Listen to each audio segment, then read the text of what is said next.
I fed the woman who was secretly destroying my marriage. I sheltered the snake that was poisoning my home. And when the truth finally came out, what I, Mama Kahinda, did next shocked an entire community. In the bustling streets of Lagos, where neighbors knew everyone's business and secrets were currency, my kindness became my greatest weapon against betrayal. This is not just a story about my cheating husband. This is about how I turned my pain into power, my betrayal into victory, and my tears into triumph. I wasn't always the woman I became. Once upon a time, I was just Kahinda, a young bride full of dreams, married to a man I thought was my forever. We built our life together brick by brick, selling fruits in the market, saving every naira, dreaming of the day we'd own something more than the clothes on our backs. My husband was a bus conductor, shouting routes and collecting fares under the scorching Lagos sun. I sold oranges and groundnuts at the market, my voice hoarse from calling out to customers. Our hands were rough, our bodies tired, but our spirits remained unbroken. We were poor, yes, but we were together. And in those early days, together felt like enough. The day he proposed to me still burns bright in my memory. We were sitting on a bench near the bus terminal, sharing a pack of biscuits, the only treat we could afford that week. The sun was setting, painting Lagos in hues of gold and amber. He didn't have a ring. Instead, he took a thread from my wrapper and tied it around my finger. "Kahinda," he said, his voice trembling slightly, "I don't have much to offer except these hands that will work for you, this heart that beats for you, and this promise that I will build a life worthy of your smile." How could I not fall deeper for such poetry? I was 22, naive, raised on stories where love conquered all. I said yes before he finished asking. That night, we dreamed aloud, whispering our ambitions into the darkness of the small room we rented, a proper shop someday, a house of our own, children running around our feet, maybe even a car. Our wedding was simple, no elaborate ceremony, no expensive reception. Just our families, some friends, traditional vows, and a small feast my mother and aunties prepared. My wedding wrapper was borrowed from my cousin, my beads from my mother. We didn't have photographs taken, we couldn't afford a photographer. But we had memories, bright and vivid, more precious than any picture. The early years of marriage were sweet despite the hardships. We'd wake before dawn, pray together, prepare for the day's hustle. He'd kiss me goodbye before heading to the bus park. I'd make my way to the market, setting up my little stall of fruits and groundnuts. Every evening, we'd count our earnings together, setting aside a small portion for savings, planning our future coin by coin. When the twins arrived, my world exploded with purpose. I named them Taiwo and Kahind, honoring the sacred bond of their birth. I would wake at 4 in the morning, strap one baby to my back and carry the other in my arms, walking to the market before the sun could punish the day. I'd arrange my oranges in perfect pyramids, my groundnuts in neat piles, all while nursing my babies and negotiating with customers who always wanted a discount. The exhaustion was bone deep, but the joy was deeper. Every night when my husband returned home, smelling of sweat and diesel, I'd have his food waiting. EBA and egusi soup, sometimes with meat, most times without, but always made with love, always served with a smile, because that's what good wives did. That's what my mother taught me. Endure. Sacrifice. Build your home even when the foundation feels shaky. A woman's strength is in her endurance, my mother would say, her eyes holding stories of her own struggles. Your home is your first kingdom. Guard it well. And so I endured. When the twins would cry simultaneously, hungry and needing comfort. When the market women would try to cheat me out of my rightful space. When customers would haggle until my profit margins disappeared. When the sun blistered my skin and the rain soaked through my wrappers. I endured because I believed in the future we were building, brick by brick, sacrifice by sacrifice. The twins grew quickly, bringing both joy and challenge. By their 3rd birthday, they were running around the market stall, charming customers with their identical smiles, helping me in small ways, Taiwo holding the money pouch, Kahind arranging the smaller fruits. They became my little business partners, learning the value of work even before they understood the concept of money.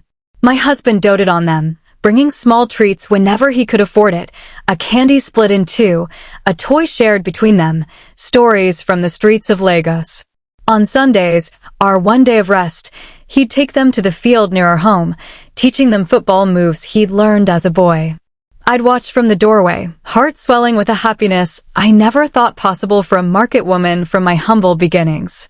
But life in Lagos was hard, especially for those of us struggling at the bottom. Rent increased every year. School fees loomed on the horizon as the twins approached school age. Food prices climbed higher than my daily earnings could match. Sometimes, in the privacy of night, I'd cry silently, worry gnawing at my insides like a hungry rat. Would we ever break free from this cycle of barely surviving? My husband would hold me during these moments, his arms strong despite his exhaustion. "We will make it, Kahinda," he'd whisper. "One day, all this struggle will be a story we tell our grandchildren. Be patient. Trust me." And I did. I trusted him completely. I believed in us, in our shared dreams, in our ability to overcome. Little did I know that the very foundation of that trust would be shattered, that the man making these promises would be the one to break them most cruelly. Years crawled by like wounded animals. The twins grew. Our business grew slowly, painfully. We scraped together enough money to rent a small shop, then another. Then we bought a small bus, then two, then five. The conductor became a transport owner. I, the orange seller, became a businesswoman with 3 shops. Success tasted sweet, but it came with a price I didn't know I'd have to pay. The day we purchased our first bus remains etched in my memory. We had saved for 3 years, denying ourselves even the smallest luxuries. I'd walk kilometers instead of taking transport, just to save a few naira. My husband would work double shifts, coming home with swollen feet and bloodshot eyes. But that day, watching him sign the papers, seeing his hands rough from years of labor, now holding the keys to our very own bus, I thought our hard times were behind us. "This is just the beginning, Kahinda," he said, his smile wider than I'd ever seen it. "From one bus, we'll build a fleet. From your market stall, we'll build shops across Lagos. Our children will go to the best schools. We will never look back." I believed him. I believed in us. I believed that our love, tested by poverty and strengthened by struggle, would weather any storm. How foolish I was. Success changed my husband the way shadows change at sunset, slowly, almost imperceptibly, until suddenly everything was dark. The changes were subtle at first. He bought new clothes, shirts with stiff collars, trousers with sharp creases, shoes that gleamed like wet asphalt. His phone, once shared between us for emergencies only, became a personal extension of himself, never left unattended, always locked with passwords I wasn't privy to. "It's business, Kahinda," he'd say when I asked who called so late. "You wouldn't understand. Go back to sleep." I told myself it was natural. Men with growing businesses needed to protect their privacy, needed to appear successful to attract more success. When he started missing dinner, I kept his food warm without complaint.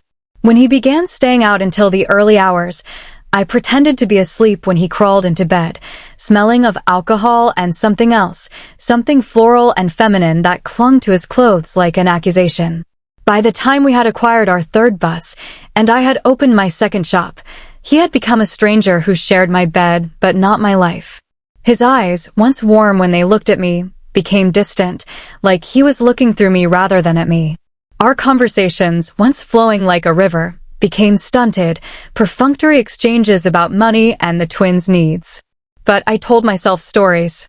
He's stressed. Business is demanding. Men need space. All the lies women tell themselves when they know the truth but aren't ready to face it.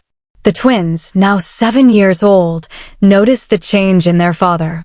Taiwo, always the more sensitive one, would ask Mama, "Why doesn't Baba laugh with us anymore?"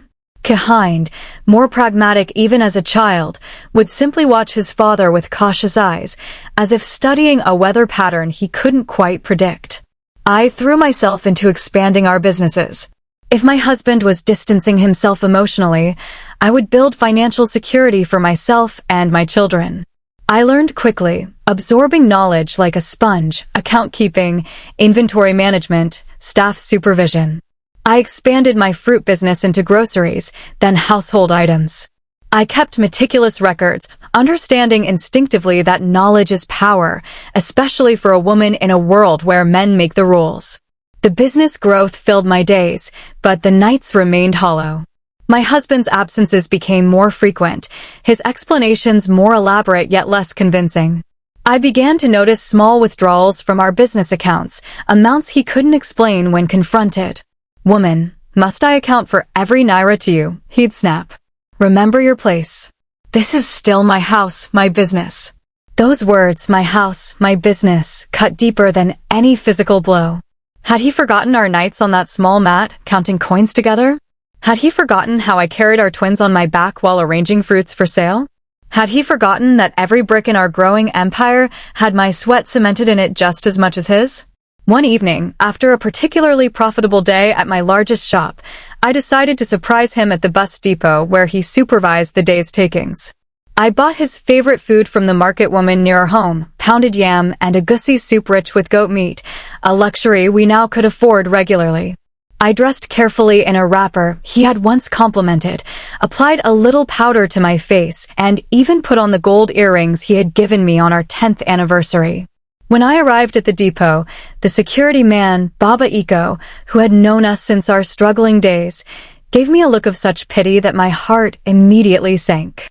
"Mama Kahinda," he said, shaking his head slightly, "the Oga left an hour ago. With a woman." "What woman?" I asked, though deep down I already knew. Baba Iko looked away, uncomfortable with being the bearer of such news. "A young woman. Very fair. Wears too much perfume. She comes often." I stood there, the food growing cold in my hands, dignity fighting with despair in my chest. The other workers avoided my eyes, suddenly very busy with their tasks. The pity in their averted gazes told me everything I needed to know. I was the last to know what everyone else had observed. That night, I placed the cold, untouched food in the fridge. I bathed the twins, helped them with their homework, told them stories until they fell asleep. Then I sat in the darkness of our living room, waiting. He came home past midnight, stumbling slightly, reeking of alcohol and that same floral scent that had become a familiar insult. "You're still awake?" he asked, surprise evident in his bloodshot eyes. "I went to the depot today," I said, my voice steady despite the earthquake in my chest. "You weren't there." He froze momentarily, then his face hardened. "Are you following me now? Checking up on your husband like I'm a child." "Who is she?" I asked simply. The slap came so swiftly I barely saw his hand move. My cheek burned, but my dignity remained intact. I didn't cry out, didn't shed a tear. I simply looked at him, this man I had loved for 15 years, this man I had built a life with, this man who had now shown me exactly who he had become. "Never question me again," he hissed, his voice a dangerous whisper to avoid waking the twins. "What I do is my business. Your job is to run the house and mind the children. Don't forget your place." That night, as I lay beside him, as far to my edge of the bed as possible without falling off, I made a silent vow to myself. I would not confront him again, would not provoke his anger, would not give him reason to see me as an enemy. Instead, I would watch, learn, and prepare. Because one thing had become crystal clear, the man sleeping beside me was no longer my partner, but my adversary. And in the game that was about to unfold, I could not afford to lose. Ayabi appeared at our doorstep on a Tuesday evening, tears streaming down her face like she was auditioning for a Nollywood movie.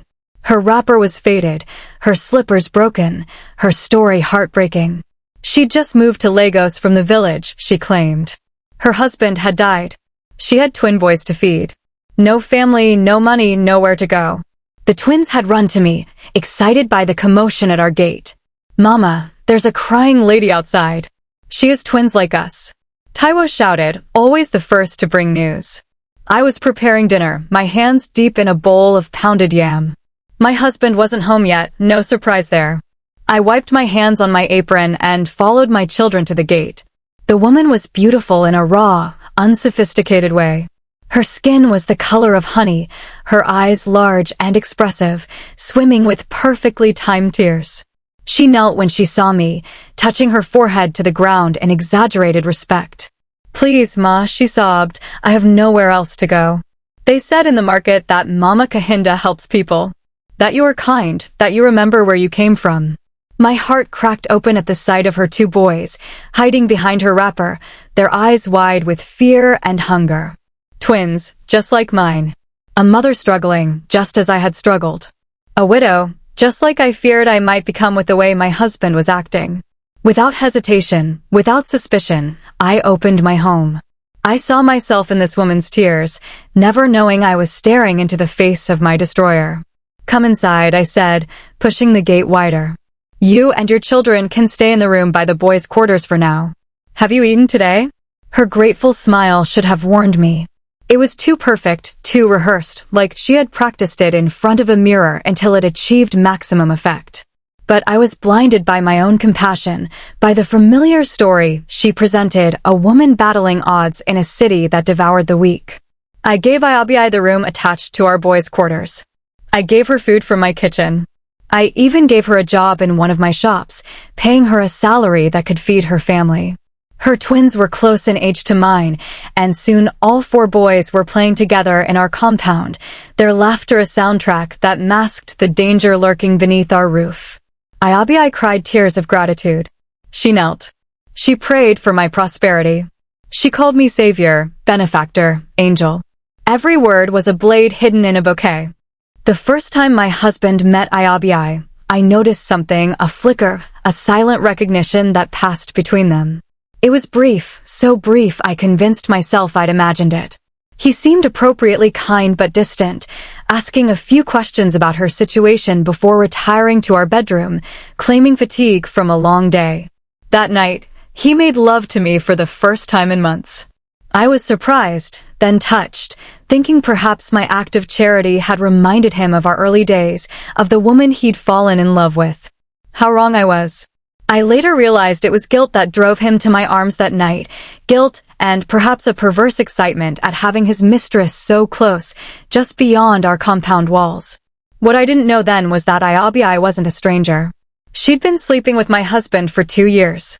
2 whole years. The affair had started in secret corners and cheap hotels, but now, with the mistress living under the same roof as the wife, my husband's boldness grew into arrogance. He'd finish with me at night and sneak to Iabi before dawn. He'd eat my food and take plates to Iabi's room. He'd collect money from our family business and slip thousands into Iabi's hands while I counted inventory in the shops. At first, I noticed small things, my husband suddenly volunteering to take leftovers to our guest, his increased presence around the compound when previously he'd barely been home. The way Iabi's twins suddenly had new school bags and shoes that her salary from my shop couldn't possibly afford. Iabi became indispensable, always willing to help with household chores, always complimenting my cooking, always telling stories that made me laugh. She'd watch the twins when I needed to check on my shops. She'd help with laundry on busy days. She'd listen to my frustrations about suppliers and customers, offering sympathetic nods and encouraging words. "God will surely bless you, Mama Kahinda," she'd say, her eyes downcast in feigned humility. "You are too good to this world. Your husband is the luckiest man in Lagos." And I believed her. I thought I'd found a friend, a sister even, in this woman whose story echoed mine. I shared my recipes with her, taught her how to negotiate with stubborn suppliers, even gave her clothes that no longer fit me but would look beautiful on her slender frame. "Your family now," I told her one evening, as we sat shelling melon seeds for a gussie soup. "You and your boys don't have to worry anymore." Her eyes filled with tears, genuine ones this time, perhaps sparked by a moment of conscience. But any guilt was fleeting, overwhelmed by her determination to claim what was mine. The neighbors saw it first. In Lagos, nothing stays hidden long. Walls have ears, and those ears have mouths that can't stay closed. They whispered. They pointed. They pitied me, the woman too kind for her own good, too blind to see the snake in her garden. Children are often more perceptive than adults give them credit for. My Kahind, always observant, came to me one afternoon with a question that sent ice through my veins. "Mama, why does Baba go to Auntie Iabi's room at night when you're sleeping?" I froze, the gari I was turning over the fire nearly burning as my hand stilled. I forced a smile, mind racing for an explanation that wouldn't taint my child's innocence. Baba is probably checking if they need anything, my son. He is the man of the house, and it's his duty to make sure our guests are comfortable. Kahin nodded, accepting my explanation with the trust only a child can offer. But his question planted a seed that would grow into certainty. That night, instead of falling into exhausted sleep as usual, I lay awake, ears straining for sounds in our compound. Sure enough, around 2 a.m., my husband carefully extracted himself from our bed, thinking I was asleep. I watched through barely open eyes as he pulled on a shirt and slipped out of our bedroom. Through the window, I could see him cross the compound to Iabiai's quarters.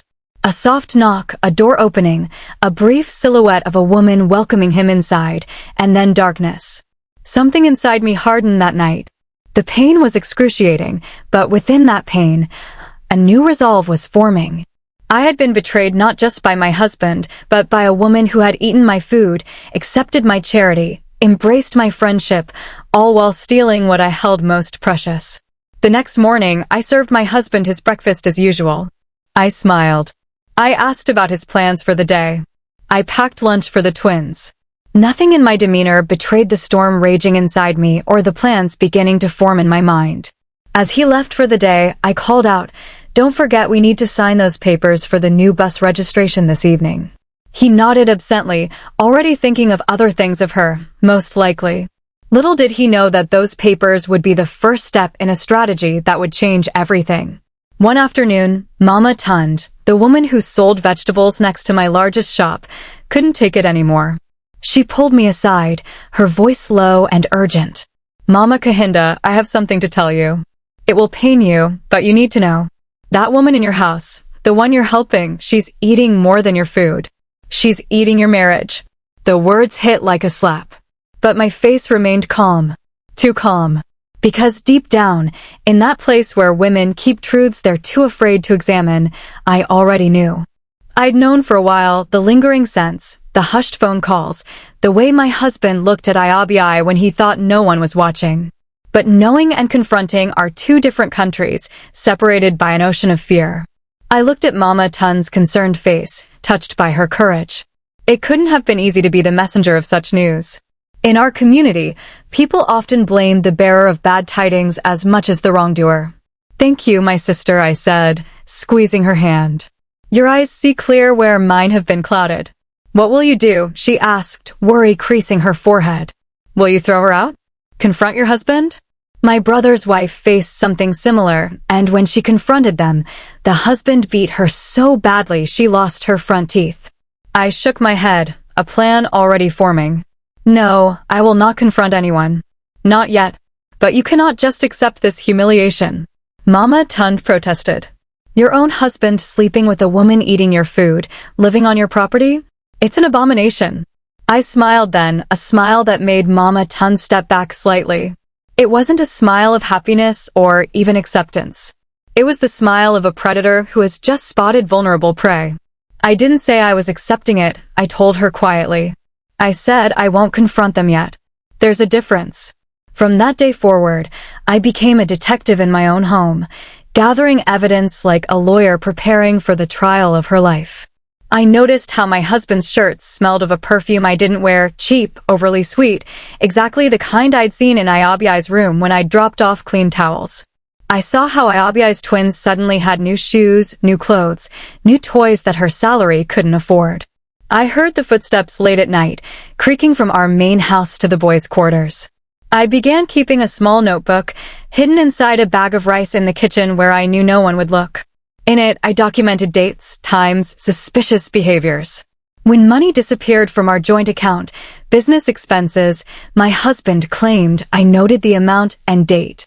When he claimed to be at a transport meeting, but I called the association chairman's wife and learned there was no meeting, I wrote it down.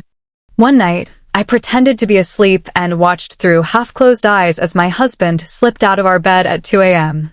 I followed his shadow through the window, watched him knock softly on Iabiai's door, watched the door open, watched him disappear inside. That night, something inside me died. And something new, something stronger, something terrifying was born. I lay awake until dawn, not crying, not raging, but thinking, calculating, planning. The woman who fell asleep the previous night was gone forever. In her place was a new Mama Kahinda, one who understood that in a world where men made the rules, a woman's greatest weapon was her mind. The next morning, I woke up and made breakfast. I smiled. I laughed. I served my husband his tea exactly how he liked it, 2 sugars, a splash of evaporated milk. I asked Ayabi about her day. I played with all 4 twins, mine and the betrayers. But inside, I was watching, recording, planning for war.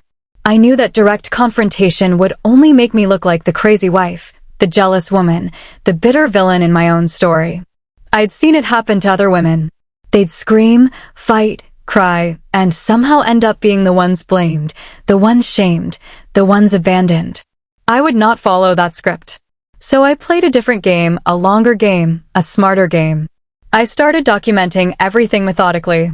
I took photographs when I could, my husband's car parked near Ayabi's quarters at odd hours, receipts for gifts he'd bought her that he'd carelessly left in his pockets, strange bank transfers that appeared in our business statements. I began to understand our financial situation better than he did. While he was busy with his mistress, I was studying our business records, learning every detail of our operations. I knew which bus brought in the most money, which shop had the highest profit margins, which suppliers gave the best terms. I knew where every document was filed, what each property was worth, how much money flowed through our accounts. Knowledge, as they say, is power. And I was arming myself with both. Then I did something brilliant, if I may say so myself. I started being even nicer to Ayabi, sweeter, more generous. I increased her salary. I bought clothes for her twins. I publicly praised her at family gatherings, calling her a godsend, a blessing, a sister. What would I do without Ayabi? I would say, loud enough for neighbors to hear. She is like the sister I never had. God surely sent her to lighten my burden. My husband grew comfortable, arrogant, sloppy. He stopped hiding. He'd come home smelling of Ayabi's cheap perfume and wouldn't even shower. He'd take food directly to her room in front of me. He started treating me like a roommate, an employee in his own home. The accounts look good this month, he said one evening, glancing over the books I meticulously maintained. You're good with numbers, Kahinda. That's why I let you handle this part of the business. Let me. As if it was his generosity rather than my competence that earned me a role in the business I had helped build from nothing. I smiled, accepting the backhanded compliment. Thank you, my husband. I try my best to keep everything in order. He nodded absently, already reaching for his phone, which had just buzzed with a message from her, no doubt. While he was distracted, I quietly added another document to the growing pile he was meant to sign, a transfer of ownership for our newest shop. He signed it without reading, as he had been doing increasingly often, trusting that his quiet, submissive wife would never betray him. Oh, how wrong he was. One evening during a family meeting with his relatives, my husband made his boldest move yet. He announced in front of everyone that he was thinking of marrying a second wife, that I was getting older, maybe needed help with the home, that polygamy was their culture, their tradition. He didn't name who this second wife would be, but everyone knew. Everyone had heard the rumors. His mother, sitting in the corner, nodded approvingly. His brother smiled. The patriarchy in the room was so thick you could choke on it. I said nothing. I just smiled, nodded, and served more drinks. But inside, I was seething. Not just with anger at the humiliation, but with the resolve to ensure that his arrogance would be his downfall. That night, I made phone calls to a lawyer friend who had helped me with business registrations, to a banker who had always been especially helpful with our accounts, to a document specialist who knew how to navigate government bureaucracy. What nobody knew was that while I was playing the beautiful, dutiful wife, I'd been playing an even bigger game. I'd been quietly, systematically, legally transferring the business assets into my name alone. Shop by shop, bus by bus, account by account. My husband had been so busy with his mistress that he'd stopped paying attention to the business paperwork. He'd sign whatever I put in front of him, trusting that his quiet, submissive wife would never betray him. He forgot that the woman who built the empire with him from nothing knew every detail, every password, every account, every registration. He forgot that I wasn't just his wife, I was his business partner. And in the eyes of the law, with the right documents, I was becoming the sole owner. As I lay in bed that night, listening to his even breathing, I felt neither joy nor sadness. Only a cold, clear purpose. The endgame was approaching. Soon, very soon, the man sleeping beside me would understand exactly who he had underestimated. The next 3 months were the most challenging performance of my life. Each day, I woke up beside the man who had betrayed me, served him meals, smiled at his jokes, nodded at his business decisions, all while systematically transferring ownership of everything we had built together into my name alone. It wasn't easy. Nigerian business law isn't particularly favorable to women, especially in cases of marital disputes. But I had allies, women who had faced similar situations and men who believed in justice regardless of gender. My lawyer, Mrs. Abimbola, was particularly invaluable. "What you're doing isn't technically illegal," she explained during one of our discreet meetings at her office. "As his wife and business partner, you have joint ownership of these assets. Having him sign transfer documents, even if he's not reading them carefully, is legally binding as long as it's his signature. And if he tries to fight it later?" I asked, a flutter of anxiety in my chest. Mrs. Abimbola smiled grimly.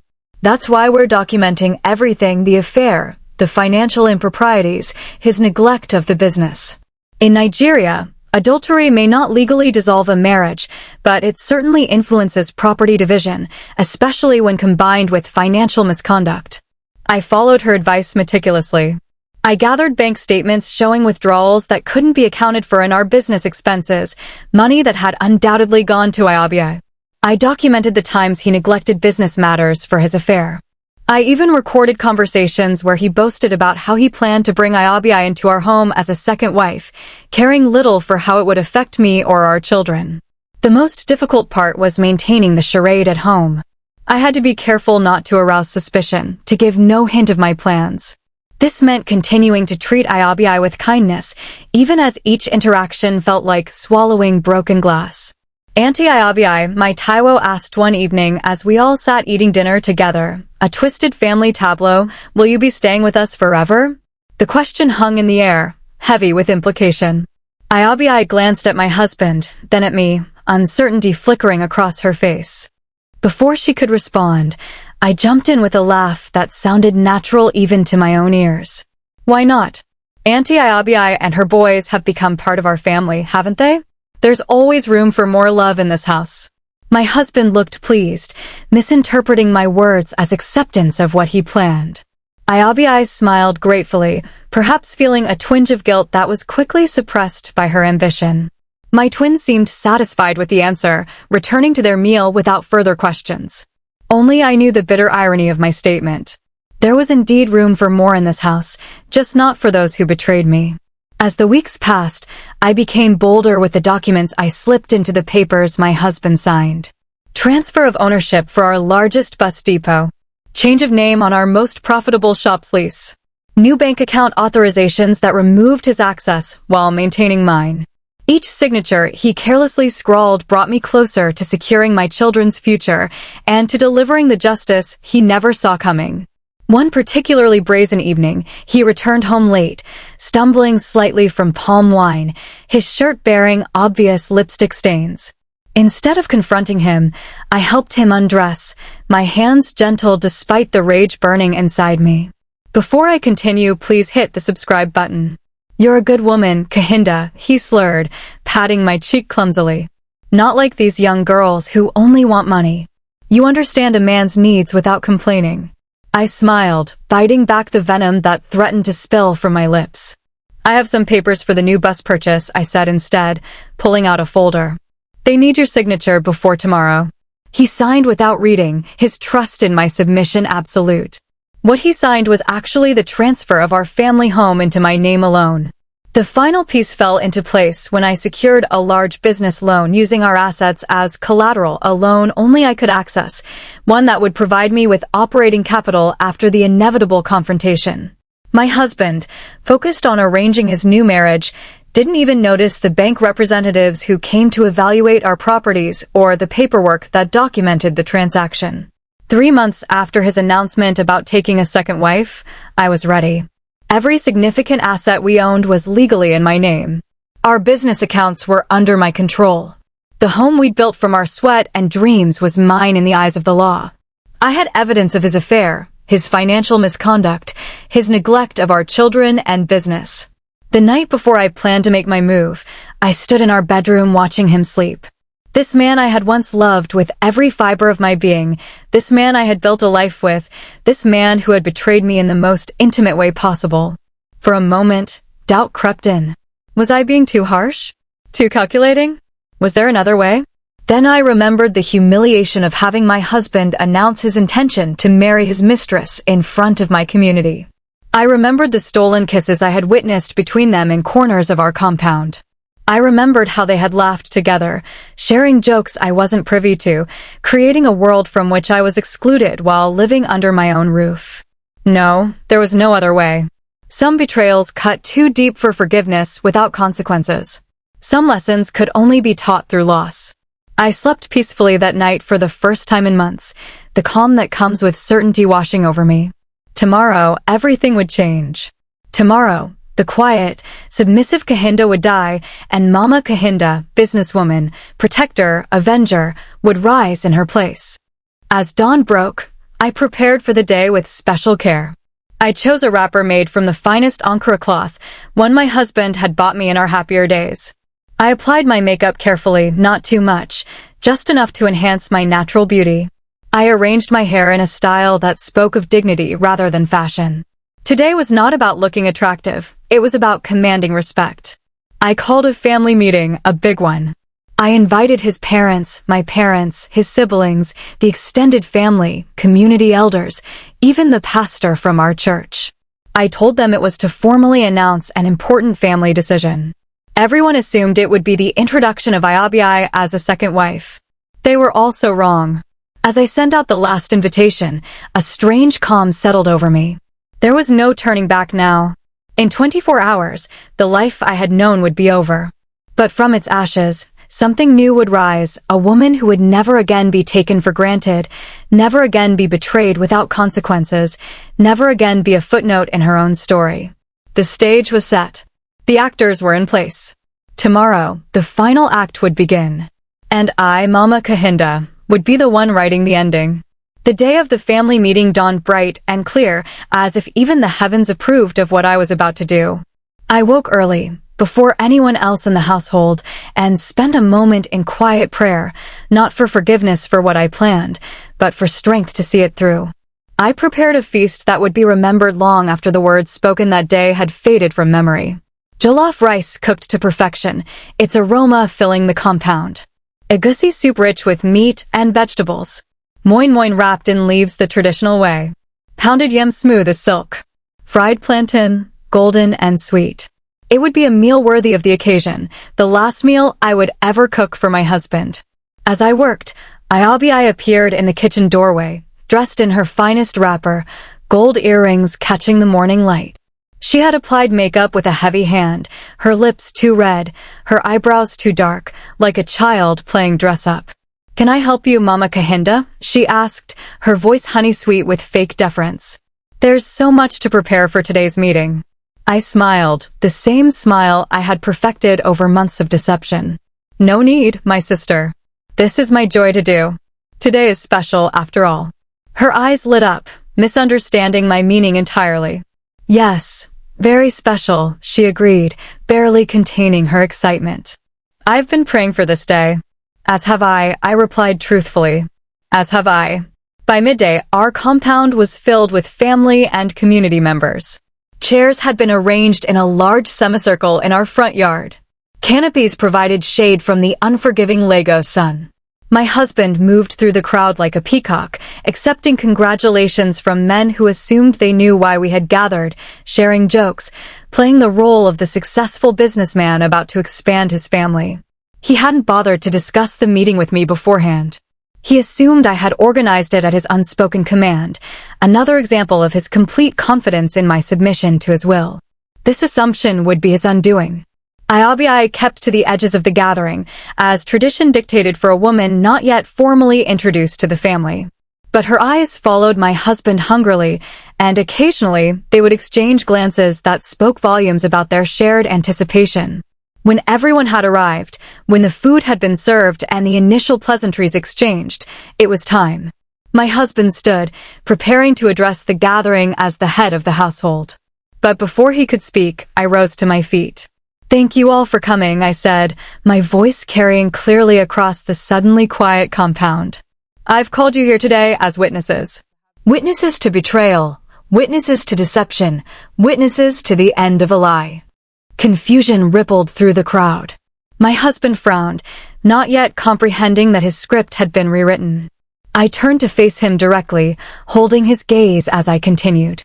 "For 2 years, you have been sleeping with this woman." I pointed at Iabi, whose face had gone pale beneath her excessive makeup. "This woman I took into my home. This woman I fed. This woman I paid. This woman I treated like family." The compound erupted in gasps and murmurs. My husband's mouth opened and closed like a fish thrown onto dry land, no words emerging. "You thought I didn't know," I continued, my voice rising. "You thought I was blind. Stupid. Too busy cooking your food and raising your children to notice you were sharing our bed with our tenant."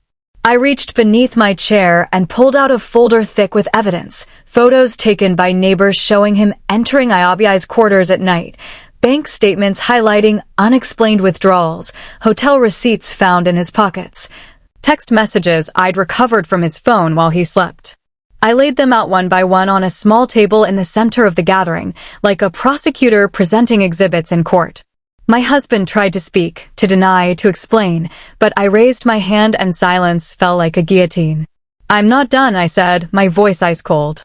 "You wanted to marry her as your second wife, to insult me in my own home, to reward betrayal with a wedding ring." I turned to the gathered family, my voice breaking slightly but my spine straight. "Our culture teaches that a man can marry multiple wives. Fine. But our culture also teaches honor, respect, honesty. You did none of those things. You sneaked. You lied. You stole from our business to fund your affair. You disrespected me in front of my children, in front of this community." Then came the moment that would be talked about for years to come. I pulled out another set of documents, legal papers, business registrations, property deeds, and held them high for all to see. These papers show that I am the sole legal owner of our businesses. All 5 buses, all 3 shops, this house, everything we built together is now mine alone. You signed these transfers yourself over the past 6 months, too distracted by your mistress to read what you were signing. The silence that followed was absolute, broken only by the distant sounds of street vendors outside our compound walls. My husband's face transformed before everyone's eyes, confusion giving way to disbelief, then rage, then finally, devastatingly, fear. "I am divorcing you," I declared, my voice steady despite the hammering of my heart. "You will leave this house. You will leave these businesses. You will leave with nothing but the shame you've earned." I turned to Iabi, who was crying now, real tears this time, tears of fear and regret. "And you," I continued, pointing a steady finger at her trembling form, "you will also leave today. Now, I want you out of my property within the hour. The room I gave you, the job I gave you, the kindness I showed you, consider it the most expensive mistake of your life." What followed was chaos. My husband lunged toward me, his face contorted with rage, but was restrained by my brothers who had positioned themselves near me in anticipation of exactly this reaction. He shouted accusations, threats, promises of legal action. His family tried to intervene, talking about forgiveness, about marriage being sacred, about wives submitting to husbands. But I had allies too. My parents stood firmly behind me. The community elders who had heard the evidence nodded approvingly. They had seen too many women destroyed by similar betrayals. The pastor, who had witnessed the proof of adultery, couldn't defend the indefensible. Most powerfully, I had the law on my side. Mrs. Abimbala stepped forward, introducing herself as my attorney, and calmly explained to everyone present that all documents were legally binding, all transfers properly executed, all ownership claims legitimate. If anyone attempts to remove or damage any property belonging to Mama Kahinda, she stated clearly, they will face immediate legal consequences. I have already filed protective orders with the court. Throughout the confrontation, my twins stood on our veranda, watching with wide, solemn eyes. I hadn't wanted them to witness this ugliness, had arranged for them to visit a neighbor, but they had returned unexpectedly. Seeing them there, I felt a moment of doubt. Was I doing the right thing? Would this public confrontation harm them more than living with ongoing deception? Then Taiwo straightened his small shoulders and walked to stand beside me. Kahind followed a moment later. Without words, my children had made their choice, showing wisdom beyond their years. They understood, in their innocent way, that some broken things cannot and should not be mended. As the realization of his complete defeat settled over my husband, his rage gave way to desperation. He fell to his knees before me, tears streaming down his face. "Kahinda, please," he begged, reaching for my hands, which I kept firmly at my sides. "Everything I did for us, for our family. Yes, I made a mistake with Iabi, but you are my wife, the mother of my children. We can fix this." I looked down at him, this man I had once thought would be my forever, and felt nothing but pity. "There is nothing to fix," I said quietly. "You broke what could not be repaired. You thought ownership of a woman came with marriage, but you forgot that I am not a possession. I am a person who gave you her heart, her youth, her labor, her loyalty, and you repaid me with betrayal." I glanced at Iabi, who stood frozen in shame. "Take her with you if you wish. Love her if you can. But do it far from here, far from the home and businesses you no longer own, far from the children who will know why their father left." With those words, I turned and walked into my house now in truth as well as law. Behind me, the murmurs of the crowd grew louder, the reality of what they had witnessed sinking in. My husband's voice called after me, alternating between threats and pleas, but I did not turn back. Inside, I closed the door and leaned against it, finally allowing the tears I had suppressed to fall. Not tears of sorrow or regret, but tears of release, the emotional dam breaking after months of calculated restraint. I had done it. I had reclaimed my dignity, secured my children's future, and shown an entire community that a woman's worth is not determined by her husband's fidelity, but by her own strength and intelligence. Within a week, my husband and Iabi were gone. Evicted, unemployed, disgraced. He tried legal challenges, of course, hiring lawyers who promised to overturn the transfers, claiming coercion or deception. But the documents were ironclad, his signatures genuine, the transfers executed over months rather than in a single suspicious transaction. The community that once pitted me now celebrated me. I became a legend. The woman who turned betrayal into victory. The woman who proved that patience and intelligence beat rage and emotion. The woman who took everything without throwing a single punch. As I sat alone in my bedroom that night after everyone had left, after my children had finally fallen asleep, exhausted by the day's drama, I felt neither triumph nor vengeance. Only peace. The peace that comes from justice served, from consequences rightfully delivered, from taking back control of a narrative others had tried to write for me.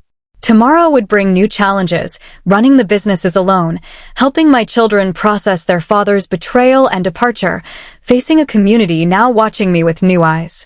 But tonight, I allowed myself this moment of quiet victory, this acknowledgement that I, Mama Kahinda, had rewritten my own story.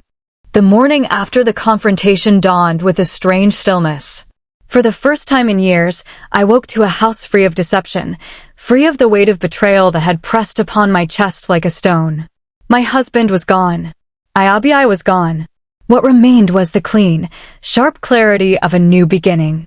The twins were unusually quiet at breakfast, picking at their food instead of devouring it with their usual enthusiasm. "Are you sad about Baba leaving?" I asked gently, giving them space to express their feelings. Taiwo and Kahind exchanged one of those silent twin communications before Taiwo spoke. "Not sad exactly, Mama. Just..." He searched for the word. "Different," Kahind finished for him. "Everything feels different." I nodded, understanding completely. "Different isn't always bad," I told them. "Sometimes different is just the beginning of something better." "Will we ever see Baba again?" Taiwo asked, his voice small. The question pierced my heart. Despite everything, he was still their father. "That will be up to him," I answered truthfully. "My door will never be closed to him as your father." But things between him and me have changed forever. They seemed to accept this, nodding with a maturity that both saddened and proud me. Children should not have to understand adult betrayals so young, yet here they were, adapting, processing, growing through the pain. That day, I threw myself into the businesses with renewed fire. No longer was I running them alongside a partner who undermined me. No longer was I building wealth that might be squandered on another woman. Every naira earned was now for my children's future. Every decision made was entirely mine. I visited each shop, speaking personally with every employee. Some looked at me with uncertainty, wondering if the business would survive without my husband's involvement. Others, especially the women, regarded me with new respect, even admiration. "We stand with you, Mama Kahinda," my oldest shop manager, a woman named Blessing who had worked for me for 7 years, told me. "What you did took courage many of us wish we had." At the bus depot, the situation was more challenging. Transportation in Lagos was still largely a man's world, and some drivers looked at me skeptically, doubting my ability to manage them without a man's authority. "Nothing will change," I assured them firmly. "You will be paid on time as always. The routes remain the same. The only difference is that you report to me now, not to him." One driver, bolder than the rest, stepped forward. "With respect, Ma, how can a woman understand the challenges we face on the roads? The police harassment, the area boys demanding money, the competition for passengers." I met his gaze without flinching. "I may not drive the buses, but I've calculated every expense, managed every repair cost, handled every license renewal since we bought our first vehicle. The challenges you face affect our bottom line, which I've been monitoring for years. I understand more than you think." He seemed taken aback by my confidence, nodding slowly before stepping back into line with the others. That first week was a baptism by fire. Problems that would previously have been taken to my husband landed squarely on my shoulders. A dispute with the transport union, a shop lease renewal with suddenly increased terms, suppliers testing whether they could delay deliveries or raise prices now that a woman was solely in charge. I met each challenge head-on, sometimes making mistakes, but learning quickly, always projecting a confidence I didn't always feel. By night, alone in the bedroom I once shared with my husband, I sometimes allowed myself brief moments of doubt or tears. But by morning, I was again Mama Kahinda, businesswoman, provider, survivor. The community watched me closely, some waiting for me to fail, others cheering my every success. Lagos thrived on stories, and mine had become one of the most discussed in our area, the woman who outmaneuvered her cheating husband, who secured her future through intelligence rather than confrontation. Women began approaching me after church, in the market, outside my shops, some seeking advice, others simply wanting to be near someone who represented possibility. "How did you know what documents to transfer?" one woman whispered to me after a Sunday service. "My husband is doing the same thing, but I'm afraid I'll end up on the street if I confront him." I directed her to Mrs. Abimbola, my attorney, knowing that each woman's situation was unique and required professional guidance rather than generalized advice. As weeks turned to months, my businesses not only survived, but thrived under my sole direction. I made changes my husband had resisted, computerizing our accounting systems, implementing more efficient inventory management, establishing clear policies for employee advancement based on merit rather than family connections or gender. I expanded cautiously but consistently. I added a 6th bus to our fleet, then a 7th. I renovated our largest shop, adding new product lines that catered specifically to working women's needs. I opened a small office above one of the shops where I could manage all operations from a central location. The twins adjusted to our new reality with remarkable resilience. We established new routines, new traditions. Friday nights became our special time together. Games, stories, sometimes simply talking about their day at school or their feelings about the changes in our family. "Are we poor now that Baba is gone?" Kihind asked one such evening, about 3 months after the confrontation. I laughed, pulling him close. "No, my son. If anything, we are more secure now. The businesses are doing well. Your school fees are paid. Our home is ours. We have everything we need." But Sola at school said children without fathers become poor and troublesome, Taiwo added, concern creasing his young brow. I sighed, reminded again of how children absorb the prejudices and misconceptions of the adults around them. Sola is wrong, I said firmly. A family's wealth and character don't depend on having a father in the house. They depend on love, hard work, and good values. We have all of those things. As for my ex-husband and Iabi, news reached me through the inevitable Lagos grapevine. They had moved to another part of the city, trying to start fresh. He had found work as a manager at another transport company, a significant step down from owning his own business. Iabi was with him, at least initially, but the relationship was reportedly strained. They fight in public, reported Mama Tund, who remained my loyal informant. He blames her for his downfall. She complains that he promised her wealth, but delivered poverty. The romance died quickly when the money disappeared. I received this information without joy or resentment. Their struggles brought me no pleasure. Their relationship was no longer my concern. My focus remained firmly on building my future, not monitoring their demise. About 6 months after the separation, I received a letter from my ex-husband. The handwriting on the envelope was familiar yet strange, like encountering a song you once knew by heart but haven't heard in years. Inside was a 5-page letter, alternating between apologies, accusations, and appeals. He claimed to have realized his mistakes. He described his current hardships. He asked if there was any path to reconciliation, any way to rebuild what we had lost. I read the letter once, then placed it in a drawer without responding. Not out of cruelty, but because some doors once closed should remain so. The man who wrote that letter was thinking only of what he had lost, the comfortable home, the profitable businesses, the respected position in the community. Nowhere did he mention the pain he had caused, the trust he had shattered, the example he had set for our children. 2 years after the confrontation, I had doubled the fleet of buses. I had opened more shops.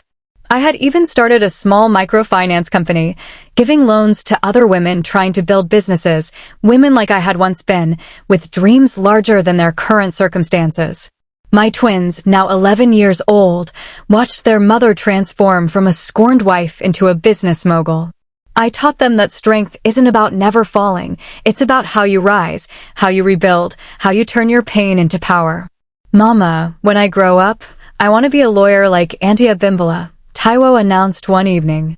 I want to help people protect what belongs to them. And I want to run businesses like you, Kahind added. I want to build things that last. I smiled, heart swelling with pride. Already they were drawing lessons from our experience, finding inspiration rather than trauma in what we had endured. They were learning that setbacks, even devastating ones, could become foundations for something stronger, something better. As for me, I never remarried. Not for lack of suitors. Success makes a woman attractive in ways beauty alone cannot, but because I had learned that my strength didn't come from a man or a marriage. It came from myself, from my resilience, from my refusal to let betrayal define or destroy me. I had also discovered something precious: freedom. The freedom to make decisions without negotiation or compromise, the freedom to direct my life according to my own vision, the freedom to be fully myself without managing someone else's ego or expectations. This wasn't the life I had planned when I tied that thread around my finger and said yes to a young bus conductor with dreams in his eyes. It wasn't the future I had imagined when I carried twins on my back while selling oranges in the market.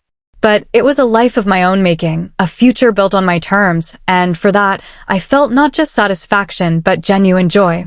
3 years after my husband left, I received news that he and Iabi had separated. Without my organizational skills, without the businesses I had helped build, he had struggled to maintain even his reduced standard of living. Last anyone heard, he was back to being a bus conductor, older now, bitter, telling anyone who'd listen about the wife who destroyed him, never once mentioning the wife he destroyed first. Iabi was reportedly back in the market selling small items, struggling to feed her twins, probably regretting the day she traded integrity for a married man's temporary attention. When this news reached me, I felt a momentary satisfaction quickly replaced by a more complex emotion. Not quite pity, not quite vindication, but a somber recognition of how choices shape destinies, how karma completes its cycles, how betrayal consumes not just its target, but often its perpetrators as well. Meanwhile, I thrived. My businesses expanded beyond Lagos to neighboring cities. My microfinance initiative grew into a formal foundation supporting women entrepreneurs. My name became associated not with scandal, but with success, not with victimhood, but with victory. The woman who had once been pitted was now admired, consulted, respected. The woman who had been betrayed had become a beacon, showing others that endings can be beginnings, that devastation can lead to reconstruction, that sometimes losing everything you thought you wanted opens the path to everything you truly needed. And in that transformation lay the greatest revenge of all, not the calculated reclaiming of material assets, not the public exposure of betrayal, but the absolute refusal to be diminished by another's actions. The determination to become more rather than less, to expand rather than contract, to grow through soil that was meant to bury me. As the saying goes, they tried to bury me, but they didn't know I was a seed. And seeds, when planted even in the darkest earth, have only one direction to grow upward, toward the light. On the 5-year anniversary of my divorce, I did something that surprised even myself. I purchased the compound where I used to rent my first shop, the place where my journey began when I was selling oranges with babies on my back. It was a full-circle moment that caught me unprepared with its emotional impact. Standing in that dusty yard, memories washed over me like waves, the weight of twins on my aching back, the sting of sun on my unprotected shoulders, the constant mental calculations of profit versus expense, the dreams whispered between my husband and me during rare moments of rest. "What will you do with this property, Mama Kahinda?" asked the real estate agent as he handed me the keys. "It's prime location now.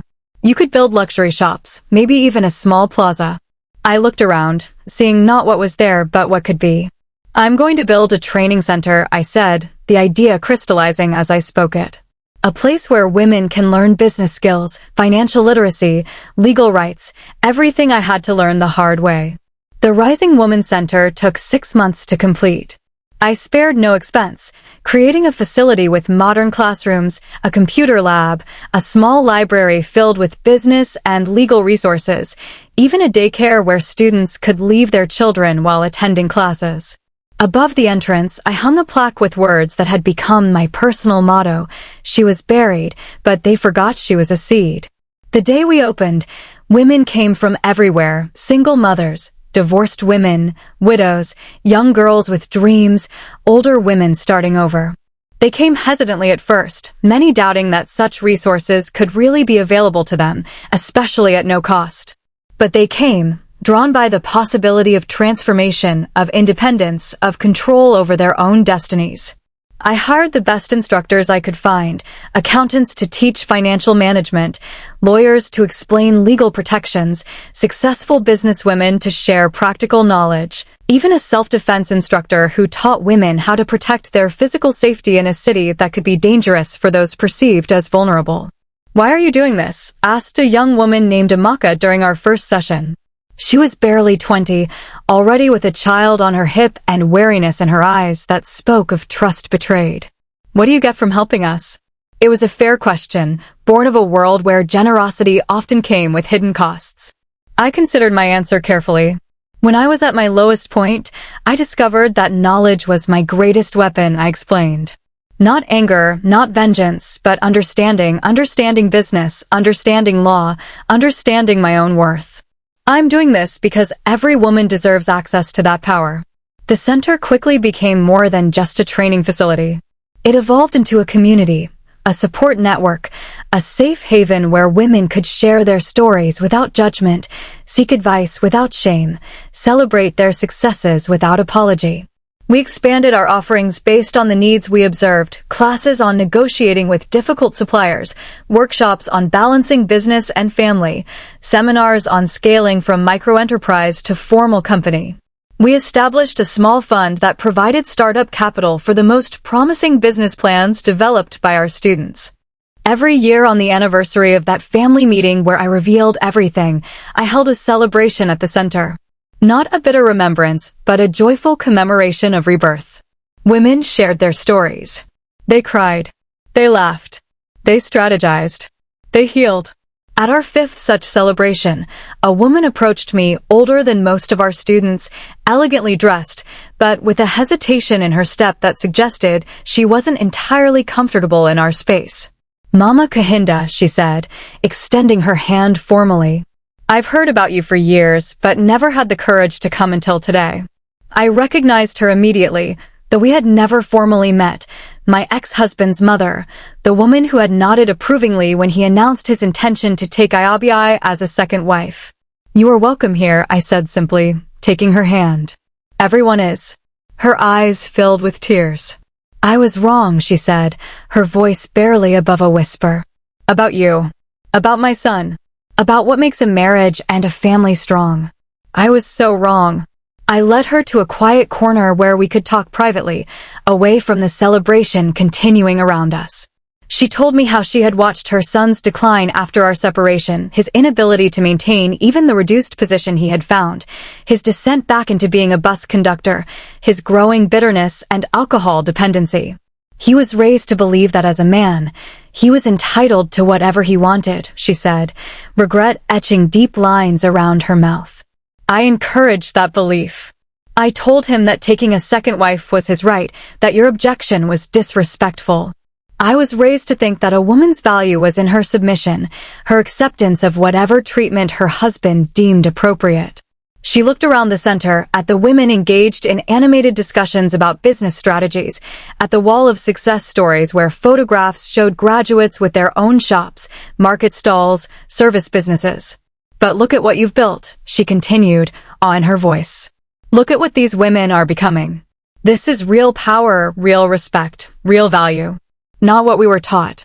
I was moved by her honesty, by the courage it must have taken to come here, to face me, to acknowledge her role in what had transpired.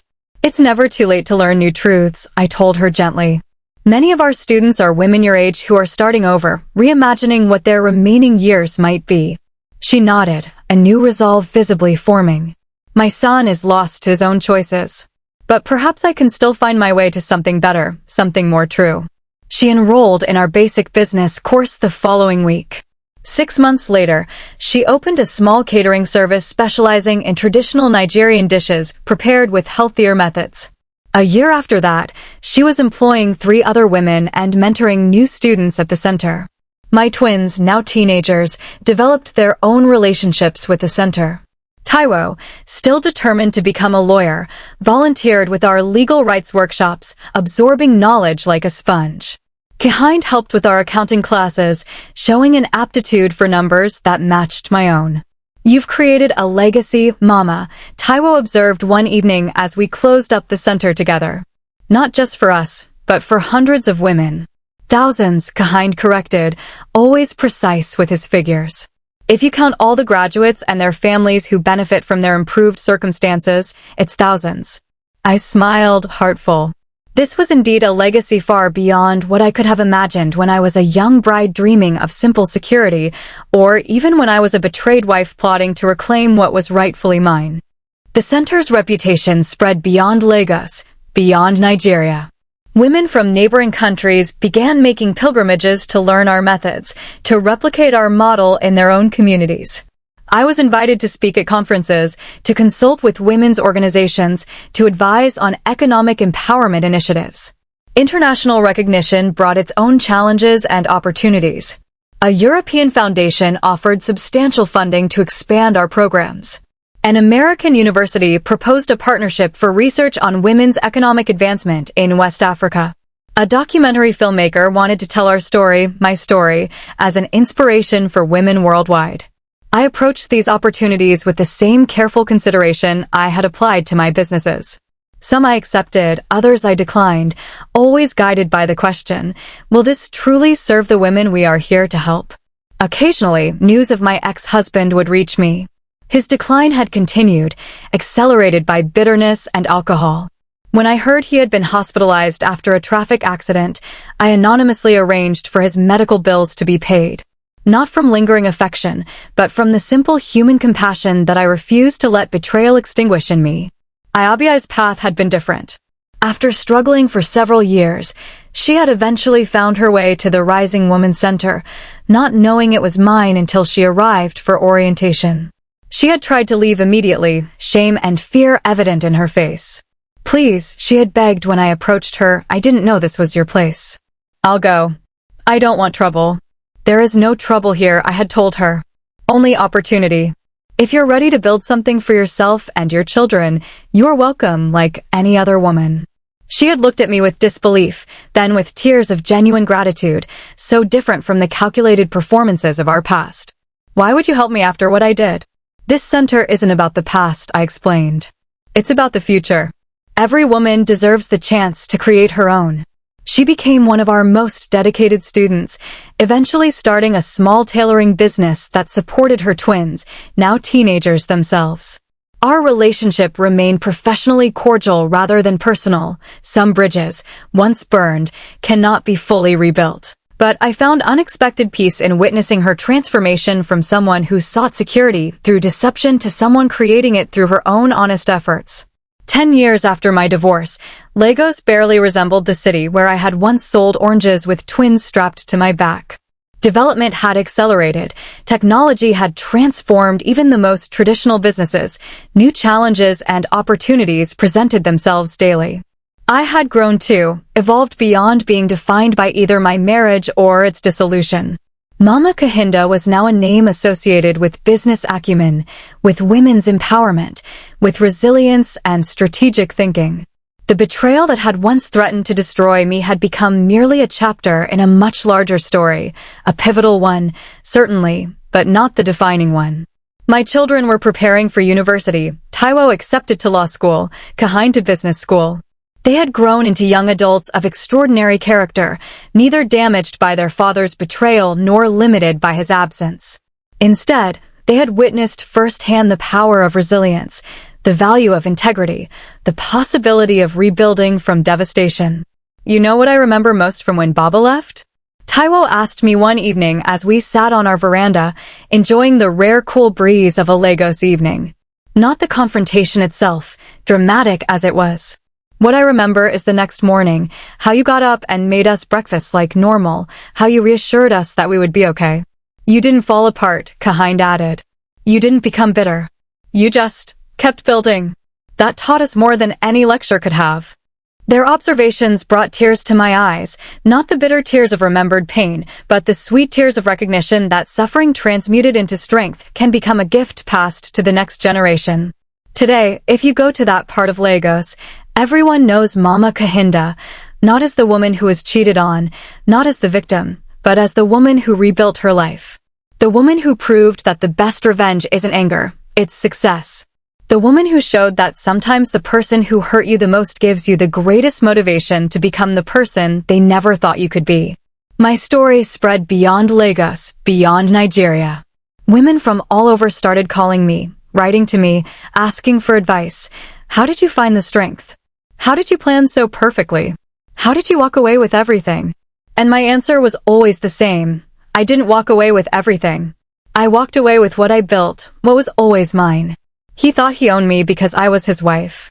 He forgot that I was also a woman with a mind, with skills, with strength. He forgot that the same hands that cooked his food also counted his money. The same brain that raised his children also ran his business. When he chose to betray me, he didn't just lose a wife.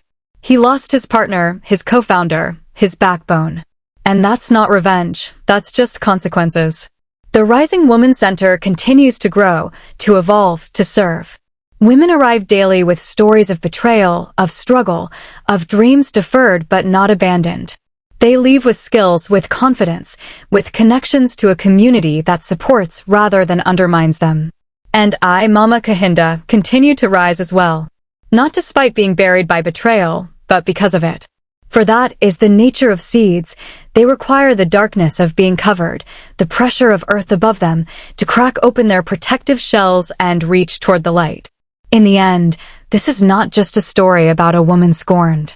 This is a story about a woman who transformed her scars into strength, her trauma into testimony, her ending into a new beginning. This is the story of how I fed the snake, discovered its poison, and instead of dying from the bite, extracted the venom and used it to become immune, invincible, unstoppable. My journey continues, and with it, the journeys of countless women who have found in my story not just inspiration, but practical proof that betrayal need not be the end of one's story, but can indeed be the beginning of one's greatest chapter. For we are all seeds, waiting for the moment when what was meant to bury us instead becomes the very soil from which we rise, transformed and transforming, reaching heights that those who underestimated us could never have imagined. Leave your comments below and subscribe to my channel.